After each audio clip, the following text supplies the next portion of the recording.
Well, welcome everybody. I know we'll likely have a few more folks coming in as we get started here. So happy, what is today? Tuesday? It's Tuesday. Happy Tuesday, everyone. Hope your week is going okay so far. So as you can probably tell, you're here in the discussion on field experiences and internships, specifically focused on the social sciences, on education and the humanities. I am Claire Forsty. I'm from the Center for Educational Innovation. And I'll say hello and a shout out and a thank you to my colleagues helping me support this session today. So Dave Langley, thank you so much for your work in helping getting this rolling.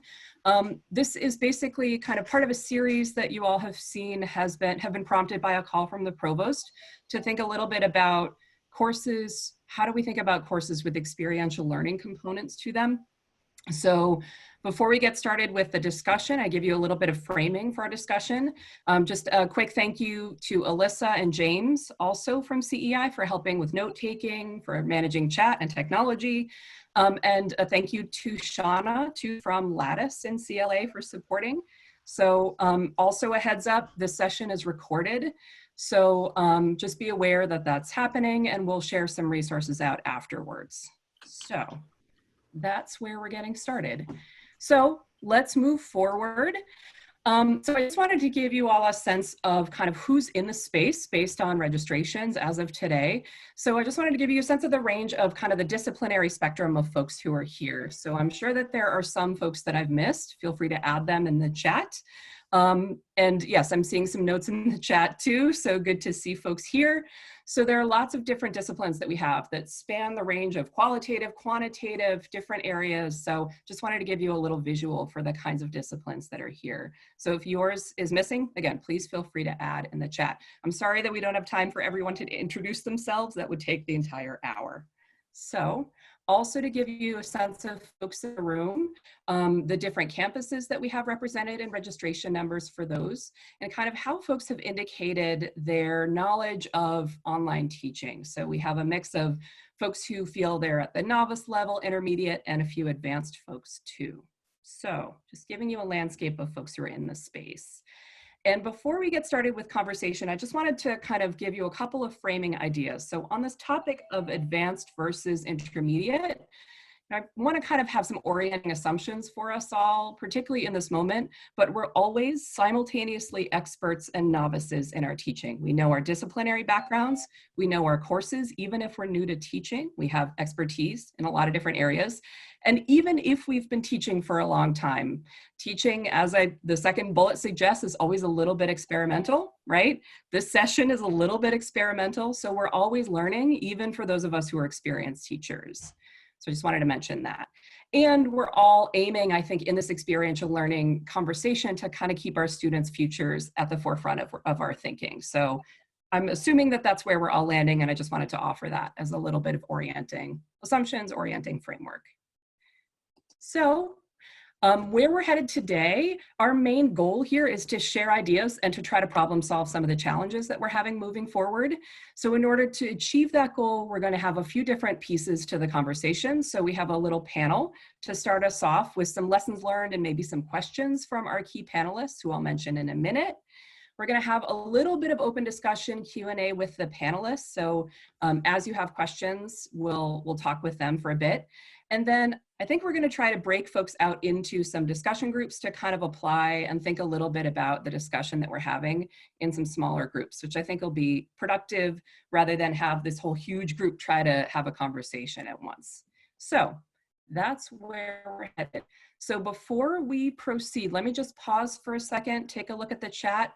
Any questions before we move on with the panel? Let me do the proper teaching thing of giving a few minutes or a few seconds for folks to think. I'm glad to see you all here on this lovely rainy day. The famous Langley Commission. Oh, I sense there's a backstory there. Okay. So if there are no questions, let's move on. to our panelists. So I'm going to let them introduce themselves, but just so you see their names, we have Marc Puddle from Communication Studies here in the Twin Cities, Megan Bell in Communication at Crookston, hi, and Helen Mongan-Rallis in Education in Duluth. So these are our panelists. They're each going to have a few minutes just to share some questions, takeaways, ideas based on their experiences in field experience courses, in internships. So at this point, I think I'm going to stop sharing my slides. And Marc, are you ready to roll?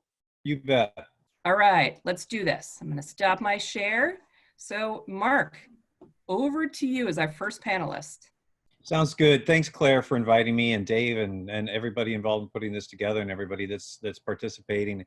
About everything that I can think of saying about field courses that I've been doing this way for actually about 5 years now is in a video I put together when I had some correspondence with my dean, John Coleman, around these issues. So instead of extemporaneously talking about it, I thought I'd show you just the very first 4 minutes of that video. If you're interested, you can watch the last 4 minutes later that gives some details. So I'm going to share my screen and show that to you right now.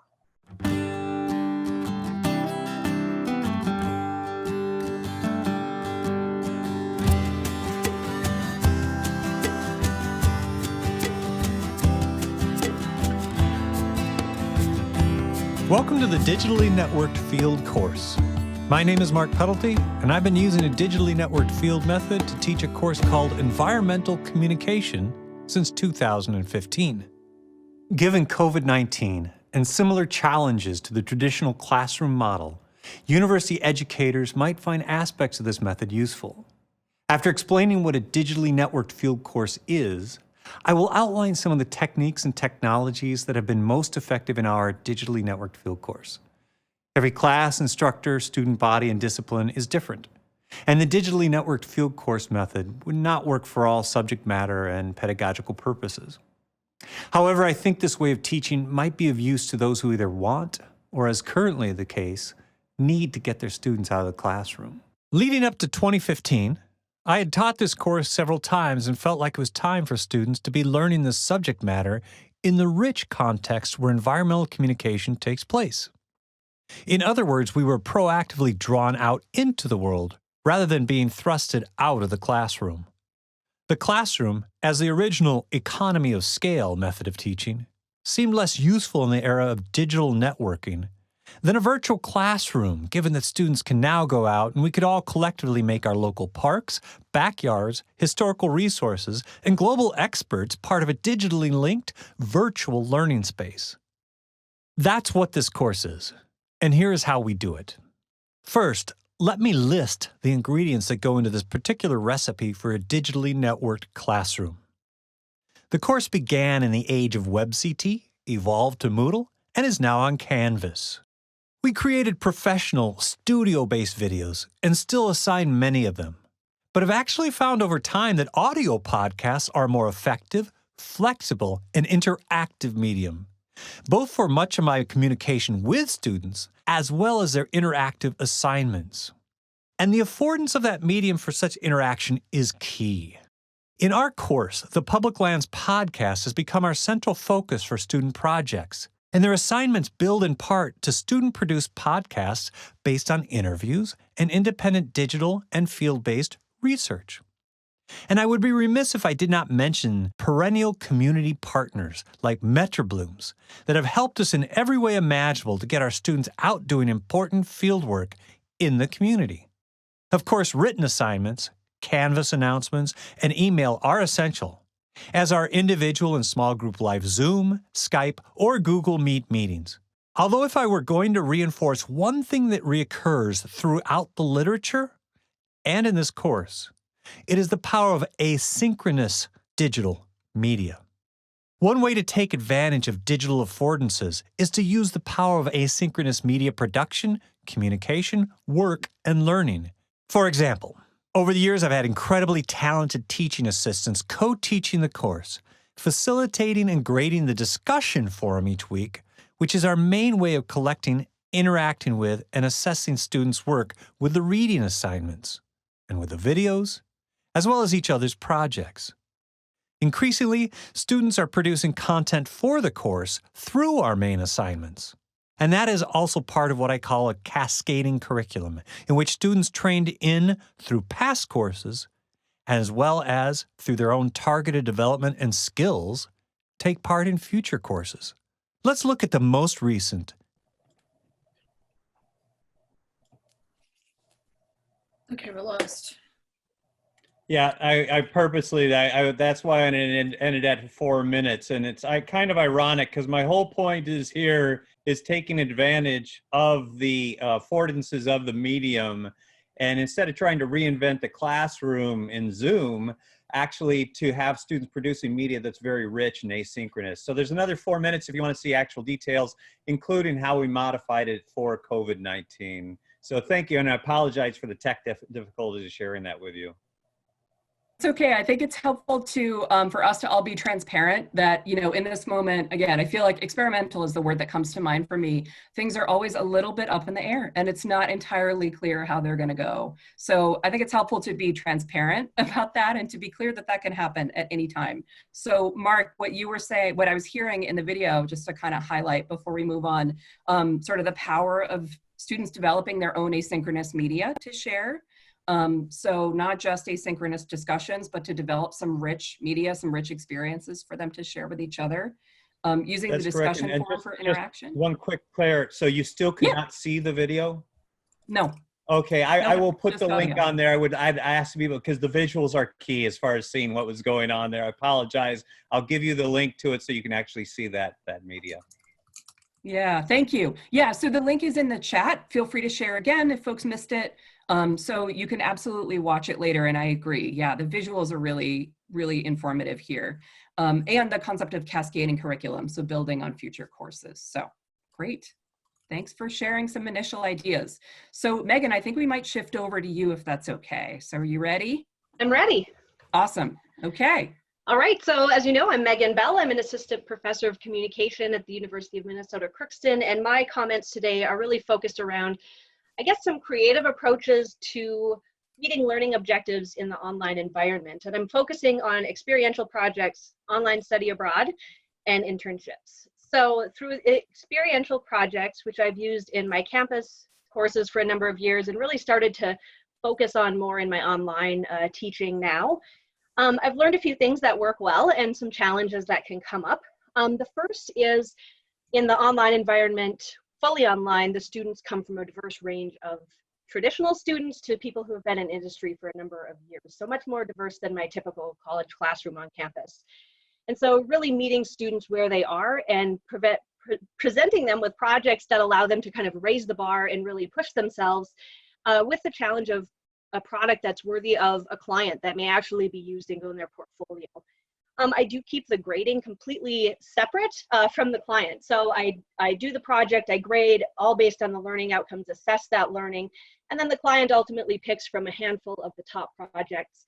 And one of the things I've learned is it takes extra effort from the faculty member to serve as that liaison between the client or community partner, whatever you want to call it, and make sure that the final project is what they need. True in the campus class, but especially true in the online environment where it seems that there's a little bit more need for that liaison role to take place. The next area is online study abroad, which is not the ideal situation for a study abroad class. I was co-teaching a class that was to go to India and Nepal this semester. We were supposed to leave in about 13 days. And sadly, we are not taking that trip for obvious reasons. And so one of the challenges when the class moved fully online was that we wanted to, the other instructor and I wanted to create that cultural experience, but how do you do that in an online environment? So what we were able to do is we both had connections with people who had either currently resided or previously resided in country. And so those students are now able to do some interviews with people who are in country and have that cultural immersion in that way and have that cultural interaction and learn through that experience. And then also, because so many things have been made available to us remotely because of COVID-19, we've been able to provide the students an opportunity to see virtual exhibits and go to displays and engage in that cultural immersion. Although not the same as being in country, we're doing the best we can to create that immersive cultural experience for our students and still meet those learning outcomes as we travel through this kind of uncertain time. And then finally, I just want to touch on internships. And we're seeing, as we're all adapting to this remote world we're living in, that with the online students, there's also a need for remote work. And as we transitioned online this semester, some of my students were able to continue to intern remotely. Others had challenges completing their hours, but we've also had students who have just done fully online remote internships as well. And I think the takeaway from that I've learned is if you can work with someone where you have a partnership, an existing relationship that knows what the internship should look like, what kinds of experiences you want the students to have, you can ensure quality from the learning side and from the kind of educational side that the employer is providing in that situation. So it takes a little extra checking in, I think, from the faculty member to be sure that it's working well for both parties.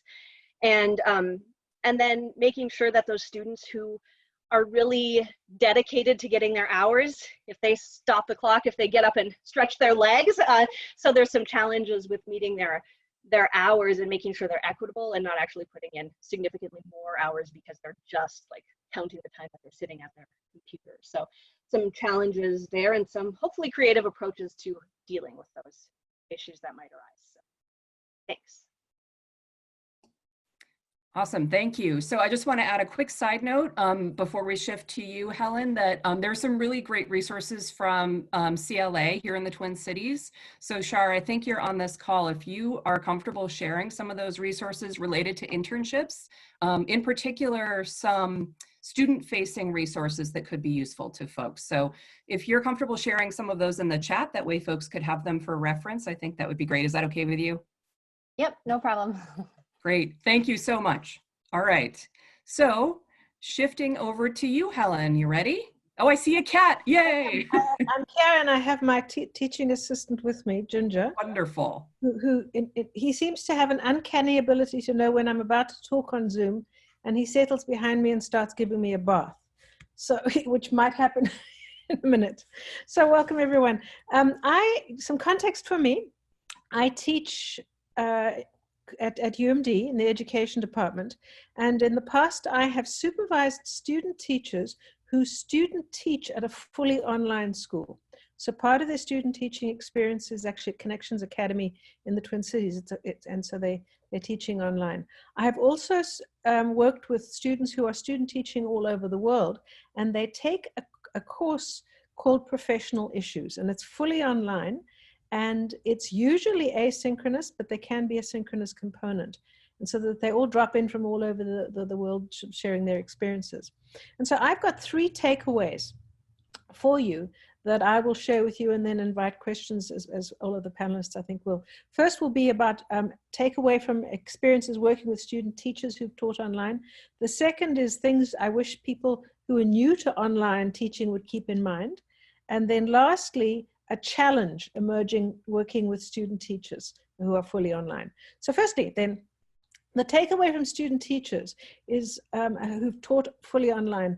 What I have learned is that it is essential that they spend time up front before they actually start the practicum part, learning about the learning management system that they're going to use, and also learning to use the tools that they will use as online teachers before they begin. Because, you know, if you think about it, that when you are driving a car, and I think for most of us, it's a long time since we learned to drive, but you may have helped a younger person learn to drive. And when you're learning to drive, your hands are on the steering wheel and you're completely focused on steering, working the brake, working the accelerator, and hopefully looking at what's on the road in front of you, but you can't notice anything around you. So if you, it's a good idea not to drive with anyone else in the car other than your instructor before you become familiar with the tools, in other words, the car. And so when they're learning to work online, they must know the tools, because otherwise it's completely intimidating and it's overwhelming if they're trying to learn the tools as well as teaching online. So the next thing is the most important thing that anybody who's new to online teaching probably is to get rid of your cat, because it's very distracting to the people who are watching you if there's a cat giving you a bath So the first thing is that I think about teaching online is to keep the audience engaged, your students engaged, whether it's synchronously or asynchronously. Start with them and having them feel that they're part of a community. And so what I do is, even before I work with the course starts, I email the students and welcome them and invite them to come to our Canvas course. And in that, I ask them to introduce themselves to each other and to me. And I do a bunch of things asynchronously where they start being connected as a community. And then when we meet synchronously, like we are doing today, rather than me talking at you like I'm doing now, I would immediately have them doing things, drawing on the whiteboard or whatever. But it's that getting them to be engaged.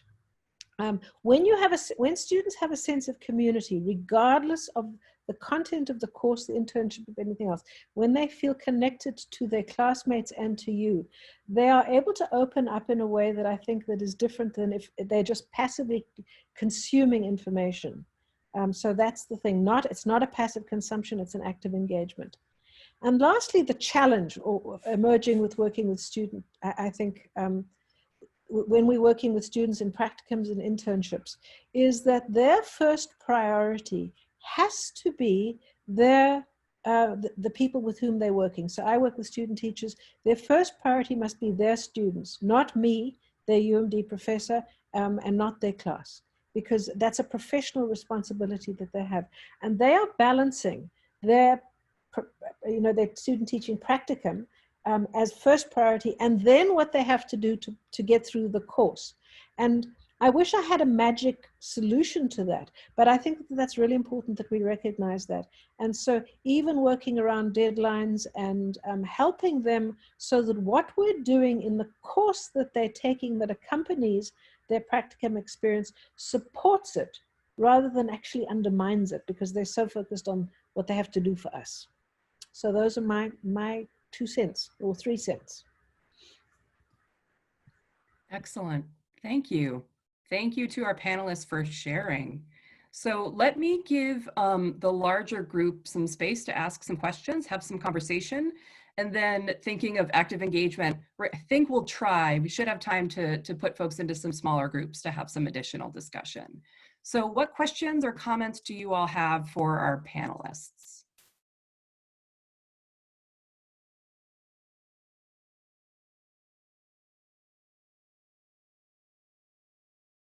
Please feel free to type in the chat too.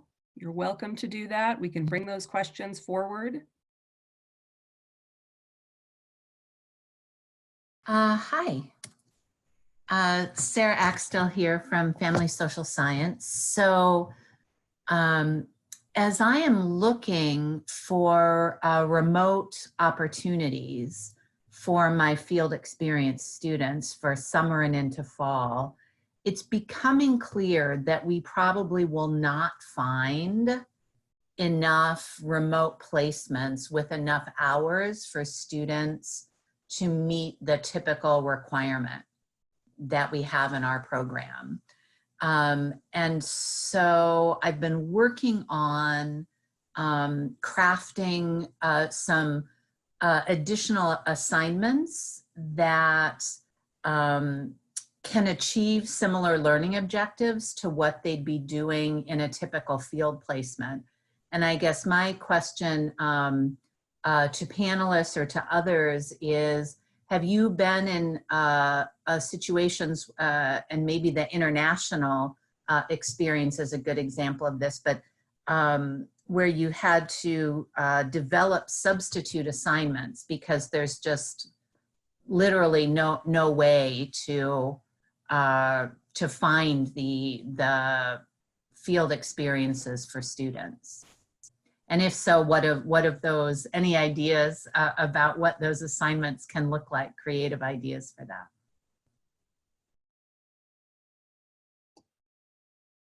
So panelists, feel free to jump in. I have an immediate response to that. I'm kind of lucky given my field topic, and that is environmental communication. So even now, they're able to go out and use the rich interpretive resources in state parks other places that are not closed down, and they're able to do it with social distancing and still do what they were supposed to do. There was one element where I was going to have them go to a couple public events, including interpretive events with rangers and a policy debate, and they can no longer do that, so we had to substitute for that. But one of my main points is that instead of the economy of scale of the classroom sort of move to the economy of scale of something like Zoom, that's often it's great for them to be able to do the rich media making that they can do out there that's facilitated and scaffolded, as opposed to just sort of responding to us via this sort of virtual classroom. And so that's the kind of thing that I've been doing over the years with this that still seems to be working pretty well. Having said that, I've actually learned by watching people using Zoom and using it more dyadically, the ways in which, you know, maybe it could have been incorporated in my class earlier in ways that it wasn't as I was using more asynchronous media.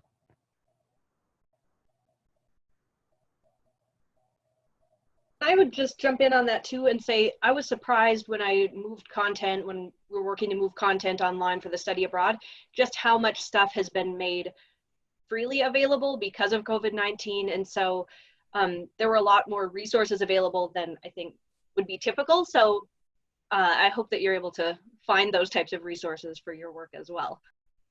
And just along those lines, one thing that I have found helpful is Minnesota Department of Health maintains a continuing education site with modules from all over the country that are available not just to MDH employees, but to all Minnesota residents. So I've started grabbing some of those modules as potential learning experiences for students to substitute for some of their in-field hours. I can try to post that website in chat. That would be great, thanks. And I see some questions over coming through the chat too. So Helen, I know there's one question for you. Do you want to take that now? Is that okay? Yeah, yes. So Melanie had asked, she said, you mentioned building community to make the experience richer. What are some ways you've found for building community online? I've tried a few things and I'd love to see more impact. So I'll do that in two ways. First of all, there's the asynchronous. So what I do is I use Canvas, and I will email the students, as I said, with a link to the course, and I invite them to come in. And the first thing that I do is I post a video within Canvas where I talk to the students and introduce myself. And I tell them some, you know, and it varies depending on who you are, but things that are personal that you feel that are appropriate to disclose. And then I invite them to respond with questions. And I said, what would you like to know about me, about the course? And so it's in it, the video is posted in a discussion forum, and then they respond. I mean, they may say, you know, I see you like kayaking, where have you kayaked in the world? And so I'll respond to that. And so I'm very intentional about giving authentic responses, and then I will respond to them with questions. And because they're asking questions of me, it makes them a little bit more comfortable with me, but also it opens them up. Then I have a forum for them where I invite them to introduce themselves to the class. And I say, tell us a little bit about the context. And so, of course, they're in different practicums and field experience of student teaching or whatever their internship is. So tell us a little bit about that, and also reminding them about professionalism and what they can and can't say about their site, right? And I invite them to share a picture of themselves or of something that they like doing. I'm also sensitive that students may not, I mean, they may not have a camera. That has actually not happened yet. But where they can find a picture online that is copyright, they have permissions to share of something that they like. But they bring a little bit of themselves into that forum, and they introduce themselves to each other. And that's asynchronous. There are other tools, you know, and especially now under COVID, as another person said, there are many free things. Flipgrid is fabulous for students to respond to a prompt where they come in and they record a minute-long sharing of some ideas or whatever it is that you want them to talk about, but where they're actually connected. Now, when we meet synchronously, and I think it's a good idea to have a synchronous meeting provided that that's built into the course, so then they have that time slot planned. I will do sort of fairly playful things, obviously developmentally appropriate, they're adults, but I mean, we'll come in and I'll say, when they start out, there will, in Zoom, I'll be sharing my screen, and on the screen it says, welcome to whatever the day is on the topic. And I say, do now. And I will ask them to post something in the chat window, and it'll be something that might be kind of fun or lighthearted. And the thing is that people don't see what was in the chat if it was in the chat before they arrive. So I say, write your response in the chat window, but wait, don't actually hit enter yet. Wait until I formally start class. And so then they have time to write, because some of them are self-conscious about typing. And they type slowly, and I say, okay, so we're about to start class, and so there is the question on the screen, and what I'm going to say is 3, 2, 1, hit enter, and then everyone's responses pop up, and I say, okay, so take a couple of minutes here and read through what people have said, and then I will start talking, and I'll say, so let's see this and this and this, and then I invite people to I said, now respond to this question. You may use the mic or the chat, because depending on their comfort level. Another thing that I do that's actually very popular regardless of age is I will share the whiteboard, and I think it's good to be playful at the start of any time you're online, and we play Pictionary. So I say, okay, so guess what I'm drawing, and I'll draw something in the chat window, on the whiteboard, and then the first person in the chat window to guess correctly, they get to draw on the whiteboard and share what they draw. And we do 3 or 4 rounds of that. And it just does so much. So by the time we get serious about the content, they are much more comfortable with each other. And key there is having them be able to respond using the mic or the chat window, and giving them the time to type in the chat window. If you ask them to respond in the chat window as soon as you've spoken, it can feel like survival of the fittest. Whereas if you say, type your response in the chat window or on a Google Doc or whatever, and take a few, I say, you've got 2 minutes to type, because then they don't feel so stressed. And I say, copy it, and when you're ready, then I'll say go, and then they post it, and you give time to read. So I'll stop there, because I could go on and on and on, and I'll see if there are other follow-up questions. Great, thank you. So I think I'm going to synthesize a couple of the questions into a question for the panelists. And then I do want to give you some time to talk in some smaller groups too, because I think there are some ideas and questions being brought up that you could talk further with others. There's a lot of expertise in this room. So here's my question to the panelists, kind of synthesizing a couple I'm seeing in the chat. So one of the questions was about how to find internships. And I'm thinking also field experiences. So how do you find virtual internships, virtual experiences? And then how do you engage students throughout that? So that's a huge question, but I think, thinking about field experiences, thinking about internships, how do you get students connected to those or find them to begin with? Let's take a second to talk about that, and then we'll shift over. What do y'all think?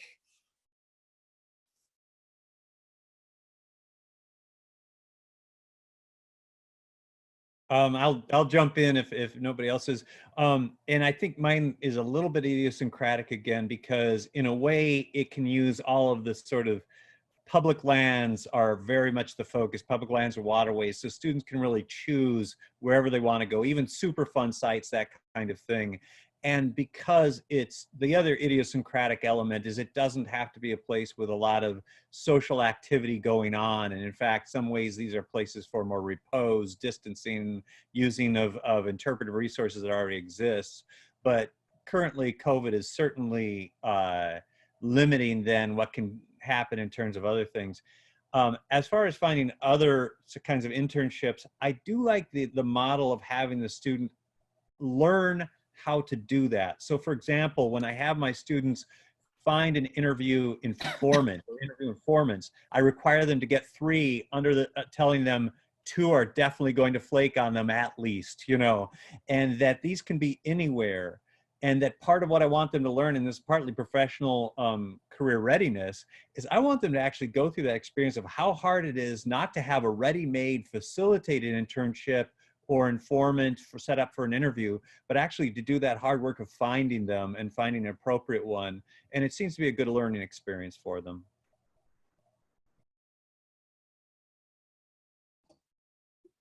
Any other thoughts?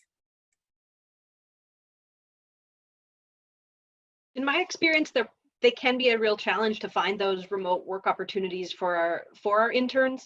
And I think I've had the best luck when students have kind of exhausted the resources that they know to use, and I've kind of given them some suggestions and that hasn't really yielded anything. That's when I try and use the relationships that I've built with internship sites to see if there's potential to work remotely and to have that, that virtual experience as opposed to, being on site. So I think we'll see some interesting things develop, I think, in the summer ahead, as internships are going to be a whole new frontier. Indeed, thank you. I just want to point out too, there are a couple resources being shared over in the chat. So Mari from Career and Internship Services has a resource specifically for students from pulling from other career offices too. So there's a link over there that could be useful. So seeing some responses to questions. So let me come back here and let's see, here we go.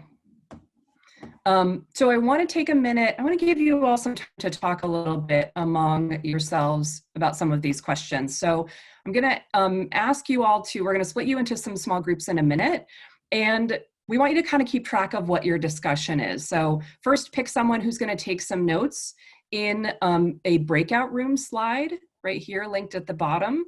And we're going to give you 2 questions to talk about with your group. So first question, what are some challenges you're facing shifting field experiences and internships online? And what ideas would you like to explore, or have you explored? What ideas do you already have as you're shifting these field experiences or internships online? So again, folks are probably at a variety of places in doing this work. And we're going to ask you to just type your thoughts into your slide. We're going to make all of these available to folks after today's session. So this is one way that we can capture your good questions and your good ideas to kind of make them available. So just to give you a heads up of what this is going to look like if this is new to you. So in a minute, you'll see a little window pop up that looks like this. Make sure you click the Join Breakout Room button. And if you want to take a minute now and navigate to the slides so you have them up and ready, note your breakout room number and then find the slide that corresponds with that. And then choose someone in your group to kind of type some notes in that slide. So let me pause for a second. Are there any questions?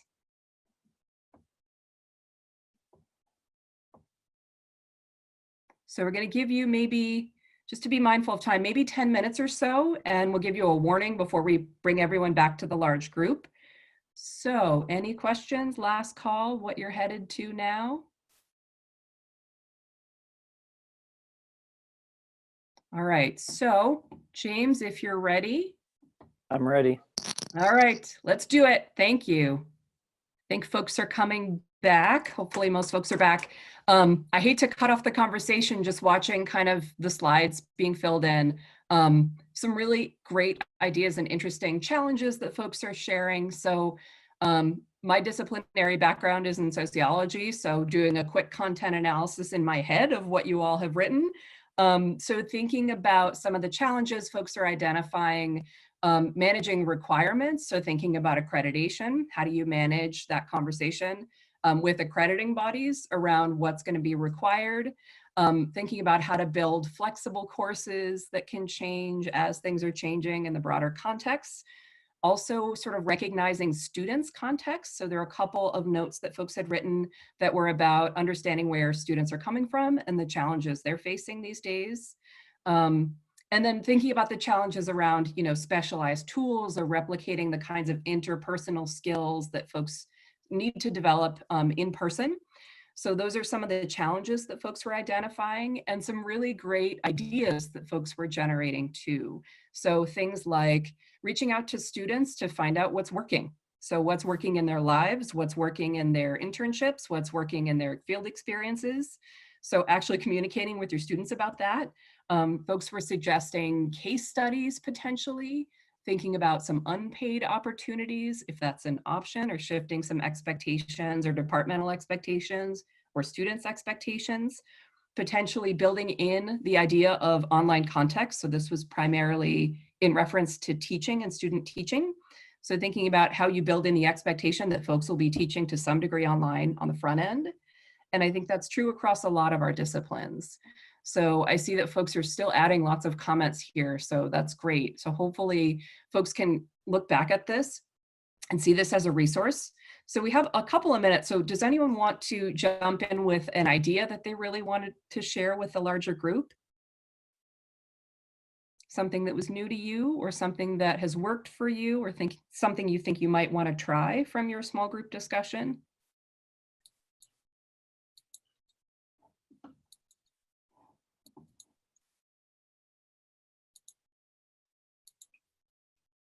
I know it's kind of cognitively difficult to jump back into this large group from the small group.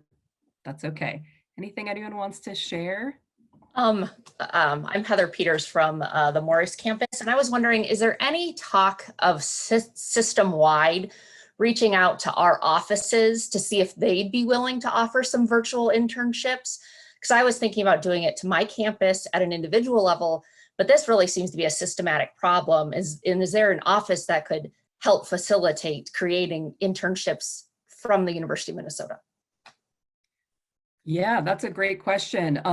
Yeah, I don't know of any initiative like that, but that doesn't mean that something isn't in the works that I just don't know about. That's certainly something we can bring forward. So specifically looking at kind of across campus system-wide, the different internship offices and what folks are doing and coordinating that. Not just internship offices. I'm talking about like reaching out to student mental health or student counseling and say, would you be willing to, or reaching out to our career services, would you be willing to create an internship? So reaching out to all those offices to see, maybe we grow our own for the next summer or fall, and that could help bridge the gap until we're back in community fully. I see what you're saying. Yeah, that's a fabulous idea. Yeah. So what opportunities are there? And I know, at CEI, and I suspect at other offices on campus, there's certainly a need for different kinds of work and different kinds of support in this moment that are new. And potentially having student interns could be a way to do that. I know there's the UCAN. Have folks heard about the UCAN office? Maybe I can pull that into some resources. It's a coordinated kind of group of folks that are doing this work. I'm not sure if it's only Twin Cities though. So Heather, that's a great suggestion and question. I know folks have to head out to a meeting in a minute. So just in the last couple of minutes here, let me just come back here. So partly what our aim to do is to share some of these great ideas and bring them forward and make them available to you all. So we will do that. So before we take off, let me just pause and say we have still a couple minutes left, but any final comments, questions, ideas anyone wants to bring forward?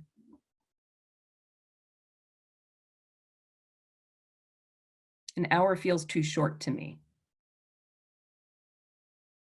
I would offer one more from what I've heard, and that is it seems like there's almost two different types of people and types of purposes.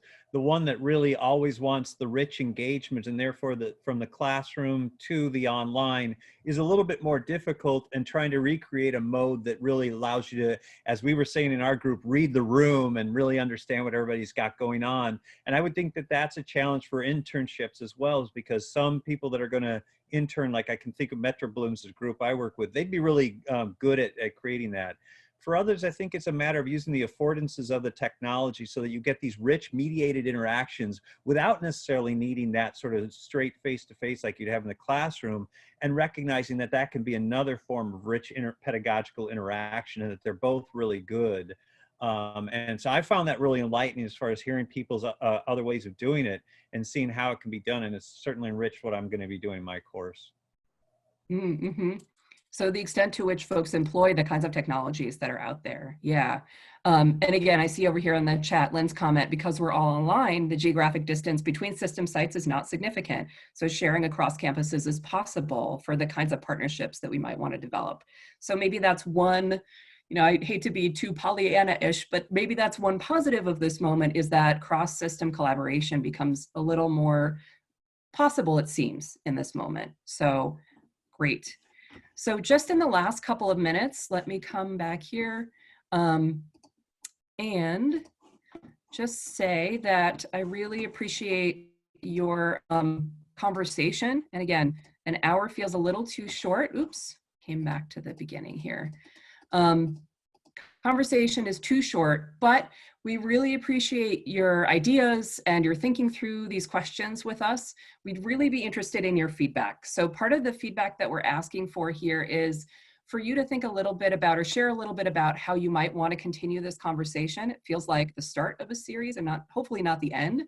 So we'd love to know what you thought of this session, but also how you'd want to keep talking if that's an option. So if you could take a minute and complete the feedback form for us, you're always welcome to send me an email, send any of us an email, reach out in other ways if you have ideas or resources that you're looking for, consultation that's needed. So please feel free to reach out to me too. So with that, I'm ending a minute early, which feels horrifying to me, but hopefully that gives us all some time to use the bathroom or get some more coffee. These are priorities. So thank you so much to our panelists. Thank you all for coming. Hope to see you again in a future session. Thanks, everyone. Thank you. Bye.